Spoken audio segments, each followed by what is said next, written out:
Hello students, welcome you to all. आज हम लोग यहाँ पर कुछ प्रैक्टिस क्वेश्चंस कंप्लीट करने जा रहे हैं जो कि आपके बेस्ड है प्रीवियस ईयर पेपर के ऊपर। सो फर्स्टली जितने भी स्टूडेंट चैनल पर न्यू हैं, सब्सक्राइब द चैनल ताकि इसी तरीके से वीडियोस के नोटिफिकेशन आपको यहाँ पर मिलते रहेंगे। इससे पहले 3 सेशन हम लोग कंप्लीट कर चुके हैं। सेशन नंबर 4 को आज हम लोग यहाँ पर कंप्लीट करने जा रहे हैं। और जैसे कि आपको प्रीवियस वीडियो में बताया गया था कि आपको जो भी डाउट है, जो भी क्वेश्चंस वगैरह में डाउट रहते हैं, ज़रूर से मेंशन करिएगा। तो आज आपके जितने भी डाउट्स प्रीवियस सेशन के हैं वो डाउट भी हम लोग सॉल्व करेंगे, साथ ही कुछ नए क्वेश्चंस हम लोग यहाँ पर कंप्लीट करेंगे। So let's start this session. सबसे पहला क्वेश्चन आपकी स्क्रीन पर है। सेशन बाइलिंगुअल रहेगा, हिंदी और इंग्लिश दोनों में ही आपको क्वेश्चंस मिलेंगे। चलिए सबसे पहले क्वेश्चन से ही स्टार्ट करते हैं। जिन पियाजे के शोध और दर्शन के अनुसार शुरुआती जीवन काल में बच्चों के अधिगम का आधार क्या होता है? ठीक है, according to the research and philosophy of Jean Piaget's, early life forms the basic of childrens learning. जो बच्चे अर्ली चाइल्डहुड स्टेज जो होती है, उनके शुरुआती समय में हम लोग देखें, शुरुआती जो जीवन काल होता है उसमें बच्चे जो है लर्निंग कैसे करते हैं, अधिगम उनका कैसा होता है? कला के थ्रू होता है, अभिव्यक्ति एक्सप्रेशन के थ्रू यहाँ पर हो सकता है, नाटक के थ्रू यहाँ पर हो सकता है, या फिर आनंद, हम लोग बोले कि कोई हैप्पीनेस, कुछ खुशी वाली चीजें होगी, जॉय वाली, जिसके थ्रू जो है यहाँ पर कंप्लीट होता है। ठीक है, तो क्या आंसर यहाँ पर आपका करेक्ट होना चाहिए जिन पियाजे के अकॉर्डिंग? देखो, शुरुआती अवस्था में बच्चे कैसे सीखते हैं, अगर स्पेसिफिक आप जिन पियाजे की भी थ्योरी की बात कर रहे हैं ना, तो बच्चे ड्रामा के थ्रू, है ना। आपने जिन पियाजे की थ्योरी का एक स्टेटमेंट जरूर से सुना होगा कि बच्चे क्या होते हैं? एक्टिव लर्नर होते हैं, अपने ज्ञान के सक्रिय निर्माण करता होते हैं। वो अपने ज्ञान को खुद कंस्ट्रक्ट करते हैं, अपने नॉलेज को खुद यहाँ पर निर्मित करते हैं। राइट, तो यहाँ पर जो आपका करेक्ट आंसर हो जाएगा, क्या हो जाएगा? ऑप्शन नंबर सी हो जाएगा। न आर्ट, न एक्सप्रेशन, न आनंद इसके थ्रू सीखते हैं, वो लोग यहाँ पर ड्रामा करके सीखते हैं। अगर आप इसका रियल एग्जाम्पल देखना चाहें तो आप इसको ऐसे कंसीडर यहाँ पर कर सकते हैं, जस्ट लाइक कि छोटे बच्चे जो होते हैं, है ना, वो अपने पापा के जूते पहनना, या लड़की हो गई तो वो अपने मम्मी की साड़ी पहनेगी, सैंडल पहनेगी, उसके पास किचन का सामान होगा, मतलब वो खाना बनाने की कोशिश करेगी अपने खिलौनों के थ्रू। तो ये सब क्या है? ये काइंड ऑफ ड्रामा ही है। ड्रामा के थ्रू ही बच्चा क्या करता है? शुरुआती जीवन काल में चीज़ों को लर्न करने की कोशिश करता है। मतलब बड़े लोग जो काम करते हैं वो बचपन में करने की कोशिश करता है। आपने बहुत सारे ऐसे ऐड वगैरह भी देखे होंगे कि अगर पापा कार को वॉश कर रहे तो बच्चा भी अपनी साइकिल वगैरह को वॉश करेगा। तो ये सब क्या है? ऐसे करके बच्चों जो है चीज़ों को क्या करते हैं? लर्न करते हैं। तो यहाँ पर अधिगम का जो आधार होता है वो नाटक होता है, ड्रामा यहाँ पर हो सकता है। दैट मीन्स जो करेक्ट आंसर है आपका क्या होना चाहिए? ऑप्शन नंबर सी होना चाहिए। ठीक, क्वेश्चन नंबर 3 को देखिएगा। 2 क्वेश्चन यहाँ पर कंप्लीट हो गए। क्वेश्चन नंबर 3, यदि किसी शिक्षक की कक्षा में कम से मध्यम विकलांगता वाले छात्र, यदि कोई टीचर है उसकी क्लासरूम के अंदर कौन से बच्चे हैं कम से मध्यम विकलांगता वाले, लो टू मॉडरेट, जिनको डिसेबिलिटी है, उस तरीके के छात्र हैं, तो ऐसे टीचर को कितने दिन का ट्रेनिंग प्रोवाइड किया जाता है? मतलब टीचर की पढ़ाने से पहले ट्रेनिंग होती है, तो अगर उसको ऐसा पता चलता है कि उसके क्लास में ये वाली डिसेबिलिटी है, लो टू मॉडरेट है, मतलब बहुत अधिक नहीं बहुत कम भी नहीं, है ना, लो टू मॉडरेट है, ठीक है, तो इनको जो टीचर उस क्लासरूम के अंदर जाएगा पढ़ाने के लिए, उसको कितने दिन का ट्रेनिंग दिया जाएगा? कंटिन्यू उसको ट्रेनिंग चलेगी और वो पढ़ाता भी जाएगा। 5 सप्ताह की ट्रेनिंग यहाँ पर मिलनी चाहिए, 35 डेज, 1 साल की ट्रेनिंग यहाँ पर उसको देनी चाहिए, उसके बाद उसको भेजना चाहिए पढ़ाने के लिए, या 1 to 2 वीक की ट्रेनिंग जो है यहाँ पर दी जा सकती है। तो हम लोग क्या बोल सकते हैं? ऑप्शन नंबर डी जो है आपका यहाँ पर करेक्ट होगा। 1 से 2 सप्ताह की ट्रेनिंग उसको यहाँ पर दी जा सकती है। ठीक है, उसके बाद जो है टीचर को आप भेज सकते हैं क्लासरूम के अंदर पढ़ाने के लिए, ताकि वो अवेयर हो सके कि इस बच्चे को कैसे यहाँ पर समझा जाएगा, कैसे उसको पढ़ाया जाएगा, कैसे ट्रीट किया जाएगा। ठीक है, तो 1 to 2 वीक यहाँ पर सफिशिएंट है। ओके, क्लियर है? बस स्टेटिक क्वेश्चन ही आप इसको समझ सकते हैं कि कम से मध्यम विकलांगता वाले छात्र को 1 से 2 सप्ताह की ट्रेनिंग की यहाँ पर आवश्यकता पड़ेगी, जो टीचर उसको पढ़ाने जाएगा, उस टीचर को। ठीक है, चलिए क्वेश्चन नंबर 4 को देखिएगा। विशेष आवश्यकता वाले बच्चों को पढ़ाने की सबसे बेहतर कार्य नीति निम्नलिखित में से कौन सी होती है? जो विशेष आवश्यकता वाले बच्चे, स्पेशल नीड्स चिल्ड्रन है, उनको पढ़ाने के लिए कौन सी स्ट्रैटेजी का प्रयोग करेंगे? एक बार से आप खुद क्वेश्चन को पढ़िए, ऑप्शंस देखिए और आंसर करिए, फिर इसको डिस्कस करते हैं।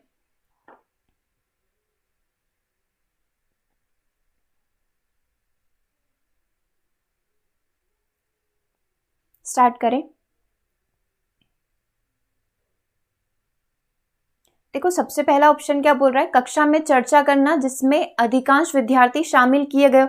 आपको क्या करना है, सबसे अच्छी रणनीति, हो सकता है चारों ऑप्शन में अच्छी रणनीति हो, लेकिन सबसे बेस्ट क्या होगी, है ना, फॉलोइंग द बेस्ट स्ट्रेटजी बोला है, सबसे बेहतर बोला है, तो आप सबसे बेस्ट निकाल कर लाइएगा। सेकेंड है अध्यापक के द्वारा प्रदर्शन जिसमें विद्यार्थियों को शामिल किया गया हो। थर्ड बोल रहा है सहकारी अधिगम और सहयोगी विद्यार्थियों के द्वारा पढ़ाया जाए, मतलब वो यहाँ पर क्या करें, इस तरीके से लर्निंग करवाए। शिक्षण के लिए क्षमता समूह यहाँ पर बना दिए जाए। ठीक है, तो हमको यहाँ पर क्या बोला गया है, विशेष आवश्यकता वाले बच्चों को पढ़ाने के लिए जो है हम कौन सी सबसे बेस्ट स्ट्रैटेजी को फॉलो करेंगे। देखो चर्चा करना अच्छी बात है, जिसमें अधिकतर बच्चे जो है यहाँ पर मेजोरिटी जो है शामिल हो जाएगी। अध्यापक के द्वारा प्रदर्शन किया जाए, ये आपका नेगेटिव हो जाएगा। सहकारी अधिगम और सहयोगी विद्यार्थियों द्वारा पढ़ाया जाए, cooperative learning and collaborative learning यहाँ पर हो। शिक्षण के लिए क्षमता समूह यहाँ पर ग्रुप क्रिएट कर दिया जाए। तो सबसे बेस्ट क्या लग रहा है, ऑप्शन नंबर 1 लग रहा है, कक्षा में चर्चा करना जिसमें अधिकांश विद्यार्थियों को क्या कर लिया जाए, शामिल कर लिया जाए। ठीक है, तो ये यहाँ पर क्या कहलाएगी, सबसे बेस्ट रणनीति यहाँ पर कहलाएगी। ओके, ठीक है, यहाँ तक क्लियर है। तो नेक्स्ट क्वेश्चन के ऊपर मूव करते हैं। लोगों का प्रदर्शन का निर्दिष्ट स्तर उत्पन्न करने को अपनी क्षमताओं पर विश्वास करना जो उनके जीवन को प्रभावित करने वाली घटनाओं पर प्रभाव डालते हैं किस पद के द्वारा स्थापित किया जाता है। सबसे मोस्ट इंपॉर्टेंट क्वेश्चन आज के सेशन का हम लोग इसको बोल सकते हैं, क्योंकि इसमें कई सारी चीजें आपको सीखने को मिलती है। सबसे पहले तो आप क्वेश्चन की लैंग्वेज को समझिए और आंसर करिए। Peoples believes about their capabilities to produce designated levels of performance that exercise influence over events that affect their lives are known by the term.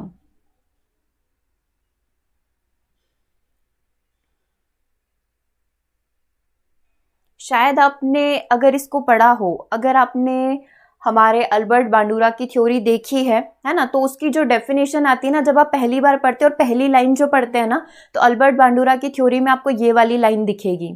ठीक है, यहां से लेकर यहां तक की लाइन आपको दिखेगी, जहां पर अल्बर्ट बांडुरा का जो अपना ऑब्जर्वेशन लर्निंग वाला जो सिद्धांत है ना, वो बिल्कुल इसी पर बेस्ड है। तो अगर आपको थोड़ा सा हिंट वहां से लग रहा है तो भी आप यहां पर आंसर कर सकते हैं। लोगों का प्रदर्शन का निर्दिष्ट स्तर जो है उत्पन्न करने को अपनी क्षमताओं पर विश्वास करना, मतलब खुद पर क्या करना हो, ट्रस्ट करना, भरोसा दिखाना, जो उनके जीवन को प्रभावित करने वाली घटनाओं पर प्रभाव डालते हैं को किस पद से बताया जा सकता है। अच्छा, मैं यहाँ पर एक काम कर रही हूँ, हो सकता है ये क्वेश्चन आप सभी के लिए कंफ्यूजिंग हो। मैं एक बार एनसीईआरटी क्लास 11 की साइकोलॉजी की बुक यहाँ पर उसके कुछ पॉइंट है वो यहाँ पर मेंशन करूंगी, 1 बाय 1 करके हम लोग उसको समझेंगे और फिर आप चाहे तो इसका आंसर कर लीजिएगा। ठीक है, शायद अगर ये डाउटफुल है तो आपके सारे कॉन्सेप्ट, ये चारों कॉन्सेप्ट यहाँ पर क्लियर हो जाएंगे 1 बाय 1 करके, जहां जहां पर भी ये चारों ऑप्शंस लिखे हुए हैं। अच्छा, एक काम करिए, सबसे पहले तो आप ऑप्शंस देख लीजिए। सेल्फ कॉन्सेप्ट की बात हो रही है, सेल्फ एस्टीम की बात हो रही है, सेल्फ वर्थ की बात हो रही है और सेल्फ इफिकेसी की बात हो रही है। ठीक है, देखो यहाँ से डायरेक्टली जो पॉइंट जहां पर सेल्फ कॉन्सेप्ट के बारे में समझाया गया है उसी को मैंने यहाँ पर मेंशन किया है। जिस प्रकार से हम अपने आप का प्रत्यक्षण करते हैं तथा अपनी क्षमताओं और गुणों के बारे में जो विचार रखते हैं उसी को आत्म संप्रत्यय या आत्मधारणा कहा जाता है। इस लाइन से कुछ समझ में आ रहा है कि नहीं? हम अपने आप का प्रत्यक्षण करें, मतलब आप अपने खुद को जानते हैं कि अगर कोई ऐसी प्रॉब्लम आती है तो आप ऐसा सॉल्यूशन निकालेंगे, मतलब आपका अपने बारे में भी कुछ स्कीमा होगा ना कि मैं ऐसा वाला व्यक्तित्व या मेरी पर्सनालिटी ऐसी है। ठीक है, आगे भी पढ़ लेते हैं। अति सामान्य स्तर पर अपने बारे में इस प्रकार की धारणा समग्र रूप से या तो सकारात्मक हो सकती है या नकारात्मक हो सकती है। इससे अधिक विशिष्ट स्तर पर एक व्यक्ति अपने शैक्षणिक प्रतिभा की अपेक्षा अपने खेलकूद की बहादुरी के प्रति सकारात्मक धारणा रखकर कर सकता है, या फिर अपने गणितीय कौशल की अपेक्षा अपनी पठन योग्यता के प्रति सकारात्मक आत्म संप्रत्यय रखकर कर सकता है। किसी व्यक्ति के आत्म संप्रत्यय के बारे में जानकारी प्राप्त करना सरल नहीं होता है। इसके लिए सर्वाधिक उपयोग में लाई जाने वाली विधि के अंतर्गत व्यक्ति से उसके बारे में पूछा जा सकता है। मतलब आप अपने बारे में क्या जानते हैं, ये चीज क्या है, सेल्फ कॉन्सेप्ट है। मतलब मुझे पता है कि मेरे अंदर ये अच्छाई है, मेरे अंदर ये बहुत अच्छी चीज है, मेरे अंदर ये थोड़ी बुरी चीज है, लाइक मुझे गुस्सा आ जाता है या ऐसा हो जाता है ना, तो हम अपने बारे में जानते हैं, that is called self concept, है ना, या आत्म संप्रत्यय या आत्मधारणा इसको हिंदी में बोला जाएगा। पहला कॉन्सेप्ट क्लियर है सेल्फ कॉन्सेप्ट का। ठीक है, ऑप्शन में था सेल्फ कॉन्सेप्ट, ये रहा। स्व संकल्पना भी इसको हिंदी में बोला जाता है। तो क्या ये क्वेश्चन आपको इसके बारे में बता रहा है क्या, सेल्फ कॉन्सेप्ट के बारे में? आगे के 3 पॉइंट और पढ़ लेते हैं। आत्मसम्मान, सेल्फ एस्टीम। सेल्फ एस्टीम को यदि आप एक बार पढ़ना चाहें तो खुद से पढ़ लीजिए। फिर हम लोग इसको शॉर्ट में थोड़ा सा डिस्कस कर लेते हैं।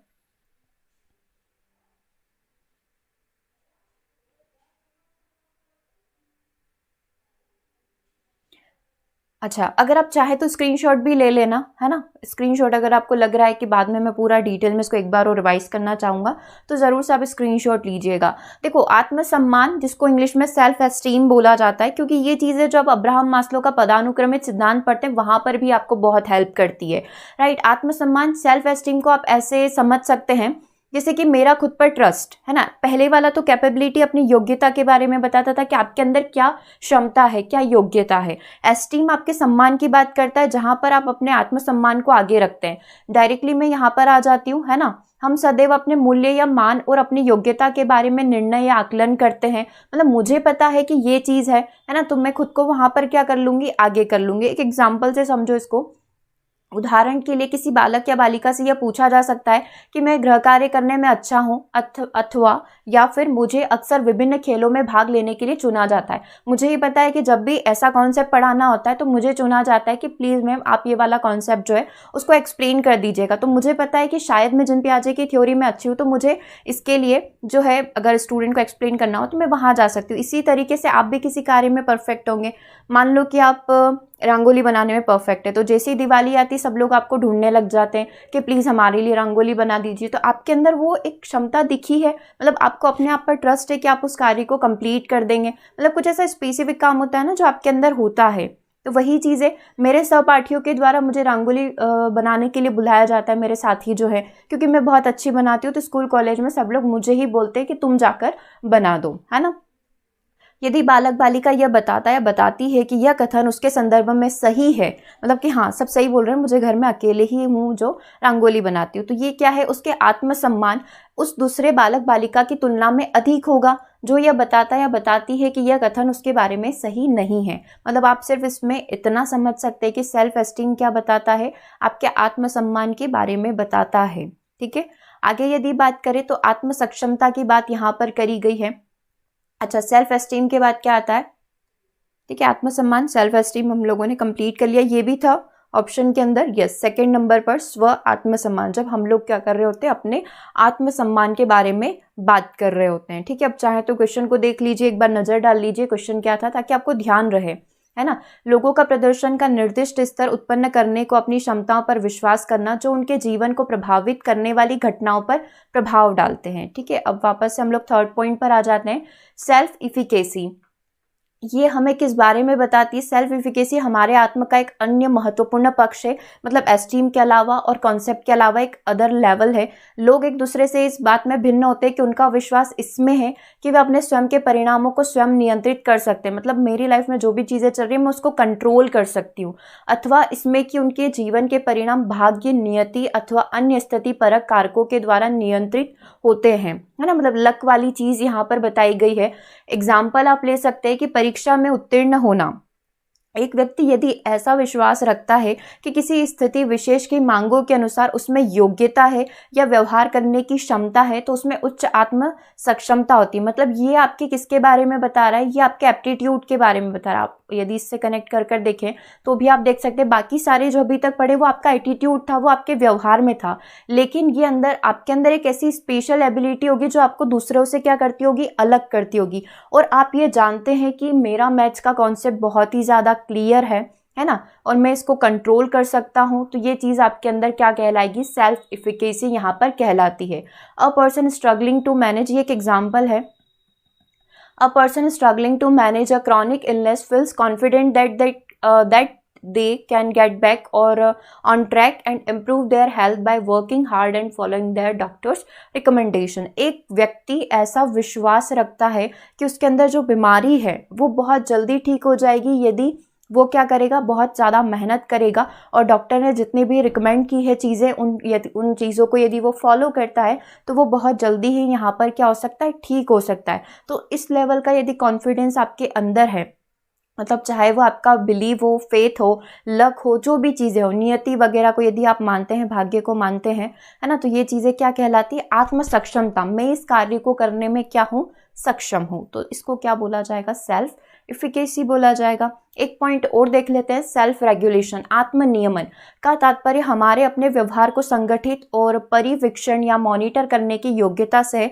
जिन लोगों में बाह्य जो पर्यावरण की मांगों के अनुसार अपने व्यवहार को परिवर्तित करने की क्षमता होती है, वे आत्म परिवीक्षण में उच्च होते हैं। समझ में आया? सेल्फ रेगुलेशन में अपने खुद को गाइड कर रही हूँ, नहीं ये ऐसा नहीं करना है, मुझे ये करना है ना। तो मैं खुद को मॉनिटर भी कर रही हूँ कि लास्ट टाइम ऐसा काम हुआ था तो मैंने उस पर ऐसा रिएक्शन दिया था, मुझे ये नहीं करना चाहिए, है ना, क्योंकि ये सही नहीं है। तो मैंने खुद को मॉनिटर किया, मैंने खुद के व्यवहार को चेंज किया, मतलब मैं खुद को क्या कर रही हूँ, रेगुलेट कर रही हूँ, है ना। जैसे किसी चीज़ को रिमोट के थ्रू चेंज किया जाता है, रेगुलेट किया जाता है ना, वॉल्यूम कम ज़्यादा करते हैं, वैसे मैं खुद को क्या कर रही हूँ, अपने व्यवहार को क्या कर रही हूँ, रेगुलेट कर रही हूँ। तो इसको क्या बोला जाएगा, सेल्फ रेगुलेशन यहाँ पर बोला जाएगा। ठीक है, आई थिंक यहाँ तक चीज़ें क्लियर होगी।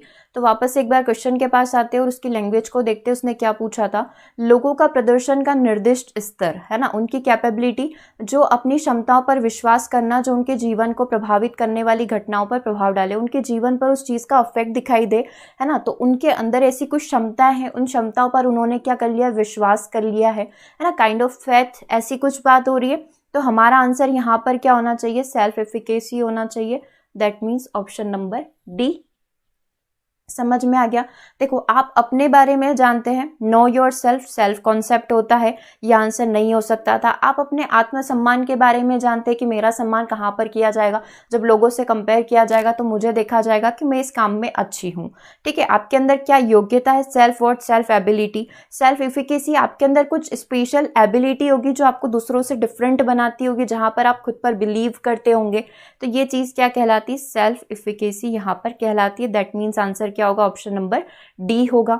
ठीक है, चलिए आगे बात कर लेते हैं। इसको फिर कभी और होगा तो हम लोग और डिटेल में समझेंगे। क्वेश्चन नंबर 6 को देखिएगा, अंतर्दृष्टि को किस रूप में परिभाषित किया जा सकता है। यदि आपसे बताया जाए कि इनसाइट थ्योरी, आपने गेस्टाल्टिज्म को पढ़ा है, तो आपसे यहाँ पर यही पूछा जा रहा है कि अंतर्दृष्टि को किस रूप में परिभाषित किया जा सकता है। अगर आपको बोला जाए कि इनसाइट थ्योरी क्या होती है ना, इनसाइट में भी defined as a form of institution closely related to, है ना, नैसर्गिक प्रवृत्ति से नजदीकी रूप से संबंधित एक प्रकार की सहज बोध, है ना। ये आई थिंक यहाँ से आपका ये ऑप्शन ही था। ठीक है, इनसाइट को कैसे डिफाइन किया जा सकता है, तो form of institution closely related to instinct, किसी समस्या के समाधान हेतु वैज्ञानिक प्रणाली को व्यवस्थित रूप से लागू करना, और systematic application of the scientific method to the solution of a problem, अनुभव का अकस्मात पुनर्गठन हो जाना, a sudden recognition of a experience, रचनात्मकता जो होती है आपके अंदर, जो क्रिएटिविटी होती है, उसमें शामिल एक प्रकार का इंस्पिरेशन या फिर उत्प्रेरणा, है ना, मोटिवेशन भी आप बोल सकते हो। देखो, ये आपके बेसिक इंस्टिंक्ट से कनेक्टेड होती है क्या, या फिर किसी समस्या के समाधान है तो वैज्ञानिक प्रणाली को व्यवस्थित रूप से लागू करना। अच्छा, जो नहीं होगा उसको सबसे पहले कट कर दो ताकि ऑप्शन को सिलेक्ट करने में आपको आसानी हो, है ना। अच्छा, सबसे पहले तो आप आंसर सिलेक्ट करिए कि आंसर क्या होगा, उसके बाद थोड़ा सा हम लोग इसको डिस्कस कर लेते हैं। अंतर्दृष्टि जो है क्या बताती है हमें, या ये किस चीज से कनेक्टेड है। देखो, हमें अंतर्दृष्टि के बारे में ये पता है कि ये सोच जो होती है अचानक से आती है। अचानक से मतलब कि आपको अचानक से आइडिया जनरेट हो जाता है। हम लोग नहीं बोलते कि हमारे दिमाग की ट्यूबलाइट जल गई, बल्ब जल गया, है ना।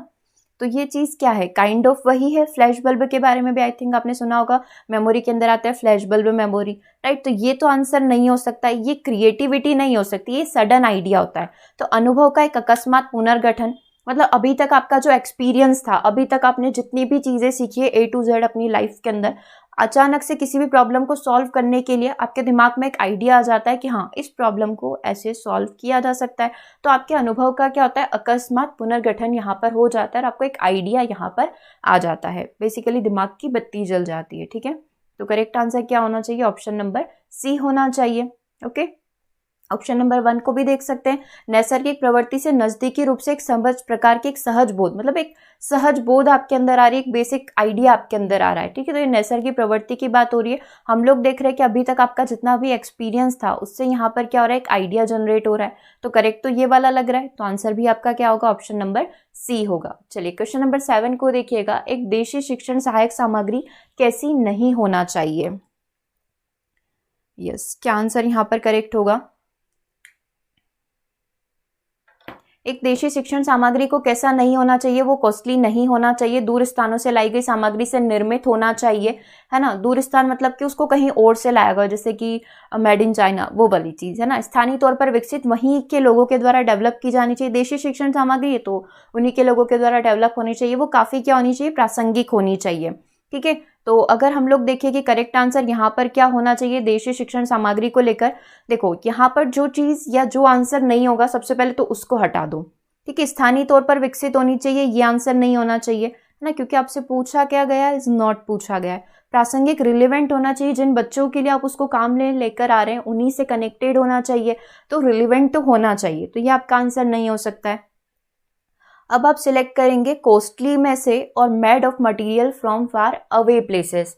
अगर आपने ऑप्शन नंबर सी को डिनाई किया कि स्थानीय तौर पर बनी हुई होना चाहिए, तो उसे बाहर से क्यों लेकर आया जाएगा। तो आप ए और बी में से यदि सिलेक्ट करना चाहें तो आप बी को सिलेक्ट करिएगा, ऑप्शन नंबर बी। डेफिनेटली ए भी हम लोग बोल सकते हैं नेगेटिव ही है कि वो महंगी तो नहीं होना चाहिए, लेकिन हम लोग इस चीज़ के ऊपर ज़्यादा फोकस कर रहे हैं क्योंकि देशी शिक्षण सामग्री है, मतलब अपने ही इधर बनी हुई होना चाहिए, तो उसको बाहर से क्यों लेकर आओगे। दैट्स वाई वो कभी भी बाहर से लाई गई नहीं होना चाहिए, वो अपने ही यहाँ पर निर्मित हो, प्रासंगिक हो, है ना, इस तरीके से। तो हम लोग बोल सकते हैं यहाँ पर जो करेक्ट आंसर बनेगा ऑप्शन नंबर बी हो जाएगा। चलिए क्वेश्चन नंबर 8 को देखिएगा। पाठ्यक्रम बनाते समय निम्नलिखित में से क्या मानदंड नहीं होगा। पाठ्यक्रम को जब बनाया जाता है तो किस मानदंड को फॉलो नहीं किया जाता है ना। Which one of the following can't be a criteria while designing curriculum. कौन सा क्राइटेरिया यहाँ पर फॉलो नहीं किया जाएगा जब आप करिकुलम को क्या करते हैं, डिजाइन करते हैं। अभिभावकों का शैक्षणिक स्तर देखेंगे, पिछली परीक्षा में शिक्षार्थी का प्रदर्शन कैसा रहा है, शिक्षार्थी की क्षमताएं क्या क्या है और शिक्षार्थी की आकांक्षाएं क्या क्या है। देखो आई थिंक आप सभी के लिए बहुत ही ज़्यादा आसान होगा। सॉल्व करिए और बताइए क्या आंसर होगा, जल्दी से कमेंट करिएगा।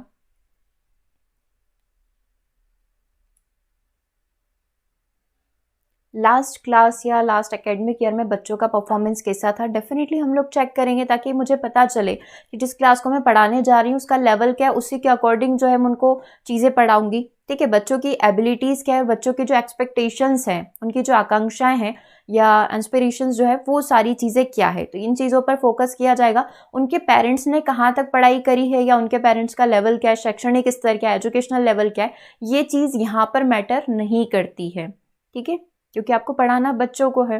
चलिए क्वेश्चन नंबर 9 को देखिएगा। स्पेसिफिकली यदि बात करें तो करिकुलम को डिजाइन करते समय ये चीजें नहीं देखी जाती है। यस, क्वेश्चन नंबर 9 को देखेंगे। प्रभाव का नियम हमें किस बारे में बताता है। यस, एक बार आप इसको खुद से पढ़िए और आंसर करिएगा, आंसर यहाँ पर क्या होगा।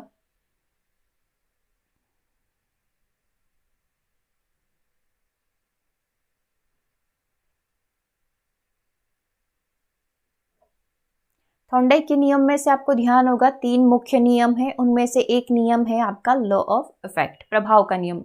अभ्यास का नियम होता है, तत्परता का नियम होता है, और तीसरा जो मुख्य नियम होता है, मेन लॉ होता है, वो होता है प्रभाव का नियम, ठीक है। अभ्यास जो प्रैक्टिस वाला है वो आपको कंटिन्यूस प्रैक्टिस की बात करता है कि जब तक आपको सफलता नहीं मिल जाती आप प्रयास जो है, प्रैक्टिस जो है वो करते रहिए, ठीक है। तत्परता आपको इंटरनली और मेंटली प्रिपेयर होना पड़ता है किसी भी कार्य को करने के लिए, तो वो आपकी तत्परता लॉ ऑफ रेडीनेस को बताती है। प्रभाव का नियम आपके सामने 4 ऑप्शन है, आप सिलेक्ट करेंगे। अनुक्रिया का सीखना या न सीखना उसके द्वारा प्रदत्त संतुष्टि पर निर्भर करता है। सही अनुक्रिया के लिए बाहरी पुरस्कार दिया जाए। अधिगम के लिए शिक्षार्थी के पास प्रेरणा और स्पष्ट रूप से पहचाना गया लक्ष्य हो। गलत अनुक्रिया के लिए बाह्य दंड दिया जाए। Extrinsic punishment must be applied for wrong responses. तो देखो प्रभाव के नियम में अगर आप ऑप्शंस नहीं देखें और अगर आप सिर्फ अपने दिमाग से सोचें कि आपको क्या पता है लॉ ऑफ इफेक्ट के बारे में, तो कोई भी अगर आप अच्छा काम करते हैं तो अगर वो सही हो गया तो हमारे अंदर मोटिवेशन आ जाता है, नहीं तो हम लोग कहीं ना कहीं डीमोटिवेट हो जाते हैं। मान लो टेस्ट आपने दिया है ना, प्रैक्टिस पेपर्स लगा रहे हैं, आपने बहुत सारी प्रैक्टिस कर ली, पढ़ाई भी कर ली, अब मॉक पेपर लगा रहे हैं, तो अगर कम नंबर आते तो कहीं ना कहीं हल्का सा डिमोटिवेशन आ जाता है। तो वही क्या है, लॉ ऑफ इफेक्ट होता है। अगर इसको थोड़ा एडवांस लेवल पर लेकर जाए तो जो काम में आपको सफलता मिलती है, आपको बार बार करने की इच्छा होती है, जिसमें नहीं मिलती उस काम में आपके अंदर थोड़ा सा डिमोटिवेशन आ जाता है।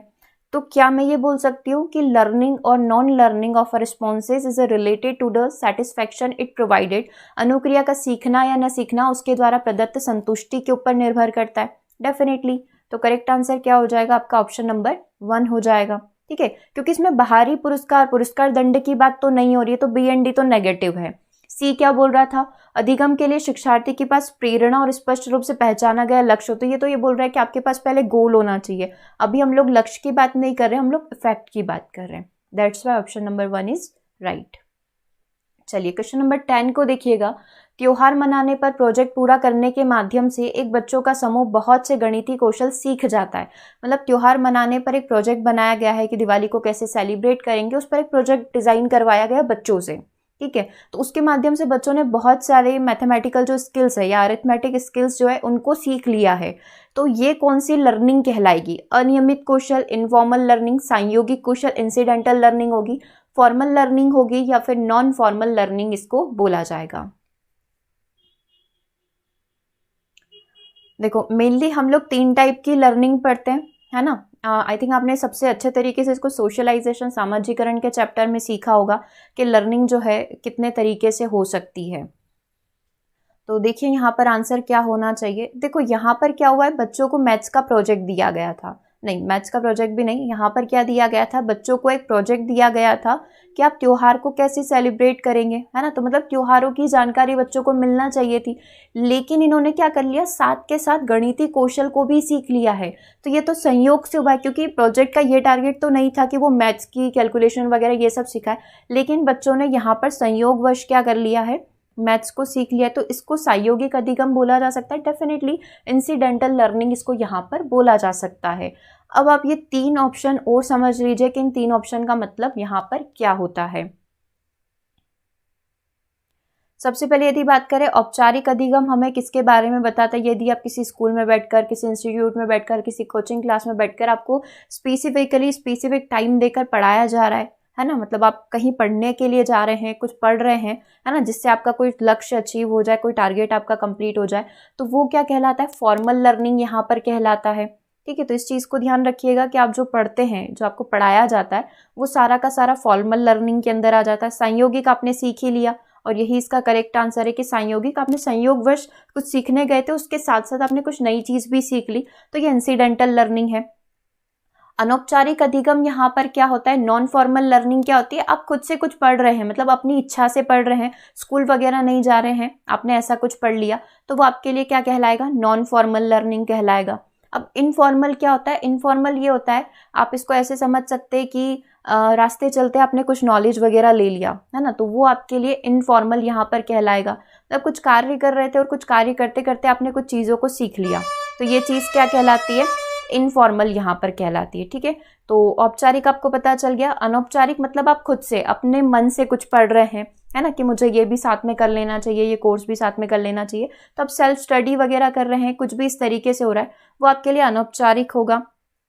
अनियमित या इसके लिए एक सही वर्ड इनफॉर्मल हम लोग यहाँ पर बोल सकते हैं, है ना, इनफॉर्मल या गैर औपचारिक यदि आप इसको बोलेंगे। तो गैर औपचारिक इनफॉर्मल क्या होता है कि आपने कुछ चीज़ें सीखी है, जैसे कि रास्ते चलते आप जा रहे थे तो वहाँ पर आपने कुछ चीज़ें सीख ली, तो वो सारी की सारी किस में आएगी, इनफॉर्मल के अंदर आएगी। लेकिन कुछ सीखने गए थे, कुछ और सीख लिया आपने, तो ये क्या कहलाता है, संयोगिक या फिर इंसिडेंटल लर्निंग इसको यहाँ पर बोला जाता है, ठीक है।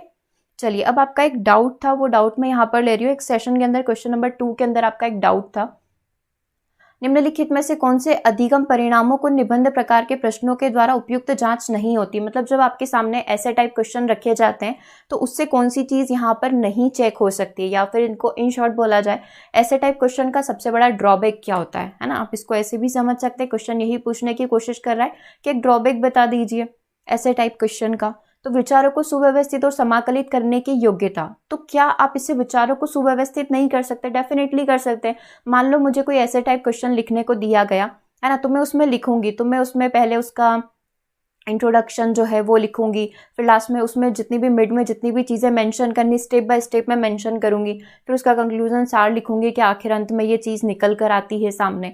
तो विचार डेफिनेटली आपके सुव्यवस्थित होंगे, समाकलित, क्योंकि सारी चीज़ों को आप इंटीग्रेट करके लिखोगे, ऐसा तो नहीं कि 2-3 लाइन में छोड़ दोगे। ऐसे टाइप क्वेश्चन है तो डेफिनेटली आपको सारी चीज़ें मेंशन करनी पड़ेगी। सामग्री आंकड़ों को अलग अलग करना और उसकी व्याख्या करना, क्योंकि मुझे लिखना है तो मैं उसमें डेटा को सॉर्ट भी कर सकती हूँ, यहाँ पर उसको अलग अलग करके उसकी व्याख्या भी इंडिविजुअली जो उस डेटा को क्या करूँगी, व्याख्या करूंगी, डिस्क्राइब करूंगी। तथ्यों तथा सिद्धांतों का विश्लेषण करने की योग्यता भी एक व्यक्ति के अंदर आ जाती है जब वो ऐसे टाइप क्वेश्चन लिखता है, और इससे बच्चों का ये टेस्ट भी हो जाता है क्योंकि उसमें फैक्ट और प्रिंसिपल्स ही लिखे हुए रहेंगे, ठीक है। लेकिन इससे प्रॉब्लम सॉल्विंग स्किल आपके अंदर आ जाए ये कोई ज़रूरी बात नहीं है। अगर आप इसका ये डिटेल एक्सप्लेनेशन भी देखना चाहें, the learning outcome that may be expected of student through ऐसे type question are related to a complex set of behaviour that are involve, ठीक है। The ability to analyse fact and principle, इससे मुझे बच्चों के जो फैक्ट प्रिंसिपल है उसके बारे में पता चलेगा। The ability to select, organize and integrate relevant ideas, जितने भी आइडियाज है बच्चा उसको प्रॉपर तरीके से लिखेगा। कि हम मान लो कोई भी एक एग्जाम्पल आप अपने दिमाग में लेकर चलो ना, कि बच्चे को हमने पर्टिकुलर इस टास्क के ऊपर दिया है कि इसके ऊपर तुम अपने विचार लिखो, या फिर ग्लोबलाइजेशन जो हो रहा है उसके ऊपर अपने विचार लिखो, तो बच्चा अपना जो भी उसने सोचा है अपने आइडिया को इंटीग्रेट करेगा, ऑर्गेनाइज करेगा, इस तरीके से प्रॉपर तरीके से वो लिखेगा। द एबिलिटी टू सॉर्ट, अच्छे से अपने डाटा को विश्लेषण कर पाना, एनालिसिस कर पाना, ये सारी चीज़ें अपने शब्दों में हो पाएगी। एबिलिटी टू कंस्ट्रक्ट आंसर, जो भी वो सोचता है अपने आंसर को वो अच्छे से कंस्ट्रक्ट करेगा, है ना, और अच्छे तरीके से प्रॉपर फॉर्मेशन में लिखेगा। तो कहीं से कहीं तक हमको इसमें उसकी समस्या का समाधान हो ये ज़रूरी नहीं। बच्चे ने क्या करा है, अपने आइडिया को लिखा है, लेकिन समस्या का समाधान हो ये बात यहाँ पर ज़रूरी नहीं है। ओके, तो आई थिंक आपका ये डाउट यहाँ पर क्लियर हो गया होगा कि किस तरीके से हमने इसका आंसर ऑप्शन नंबर डी किया था। ओके, आई थिंक ये चीज़ क्लियर होगी। चलिए, तो आज के सेशन के 10 क्वेश्चन प्लस ये आपका एक जो डाउट वाला क्वेश्चन था ये हम लोगों ने सॉल्व कर लिया है। सेशन कैसा लगा कमेंट करके ज़रूर से बताइएगा। मिलेंगे हम लोग नेक्स्ट सेशन में। Thanks for watching.